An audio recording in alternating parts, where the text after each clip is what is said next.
ব্যাপক নেতাকর্মীদের উপস্থিতিতে বিএনপির জনসমাবেশ, মাঠে হাজার হাজার কর্মীরা, কিন্তু মঞ্চে নেতাদের পাশে বসে আছেন পতিত সরকারের সাবেক আইসিটি প্রতিমন্ত্রী জুনায়েদ আহমেদ পলকের শালিকা ডাক্তার ফারজানা রহমান দৃষ্টি। শুরুতে বিষয়টি কেউ খেয়াল না করলেও পরে সবার নজরে আসে ডাক্তার ফারজানা। এরপর থেকে সামাজিক যোগাযোগ মাধ্যমে ব্যাপক তোলপাড় শুরু হয়েছে। বিএনপির জনসভায় জুনায়েদ আহমেদ পলকের শালিকাকে মঞ্চে আসন দেওয়ার বিষয়টি ভালোভাবে নেয়নি দলটির স্থানীয় নেতাকর্মীরা। তারা বলছেন স্বৈরাচারের দোসররা কিভাবে দলের নীতি নির্ধারণের পর্যায়ে পৌঁছে যাচ্ছে, বিষয়টি খতিয়ে দেখতে হাইকমান্ডের দৃষ্টি আকর্ষণ করেছেন তারা।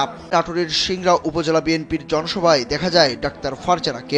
সিংড়া কোর্ট মাঠের ওই জনসভায় প্রধান অতিথি হিসাবে বক্তব্য রাখেন সাবেক উপমন্ত্রী ও জাতীয় নির্বাহী কমিটির সদস্য অ্যাডভোকেট এম রুহুল কুদ্দুস তালুকদার দুলু। সভায় সভাপতিত্ব করেন সিংড়া উপজেলা বিএনপির আহ্বায়ক অধ্যক্ষ আনোয়ারুল ইসলাম আনু সাবেক আইসিটি প্রতিমন্ত্রী পলকের চাচা শ্বশুর এবং ডাক্তার ফারজানা রহমান দৃষ্টি তারই ভাতিজি।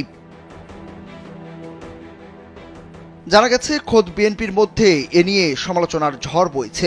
ফারজানা রহমান দৃষ্টি বিগত দিনে আওয়ামী লীগের নির্বাচনী প্রচারণায় পলকের স্ত্রীর সঙ্গে সরাসরি অংশগ্রহণ করেছেন।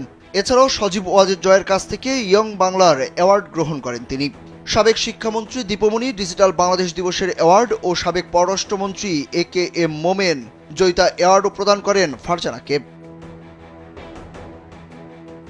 বিষয়টি নজরে আসার পর থেকে বিএনপির কর্মীরা ফেসবুকে এটি নিয়ে পোস্ট করছেন। ক্ষোভ প্রকাশ করে তারা বলছেন, সিংড়া বিএনপির জনসভার মঞ্চে জুনায়েদ আহমেদ পলকের শালিকা, তাহলে এরাই কি আগামী দিনের বিএনপি? এমন প্রশ্ন রাখেন নেতাকর্মীরা। তবে ডাক্তার ফারজানাকে কে মঞ্চে তুলেছেন সেটা জানা নেই বলে জানিয়েছেন সিংড়া উপজেলা বিএনপির ভারপ্রাপ্ত আহ্বায়ক অধ্যক্ষ আনোয়ারুল ইসলাম আনুর। আমাদের মন্টু ভাই মারা গেছে, আর তার সন্তান স্বামী প্রায় 17 বছর হয়েছে।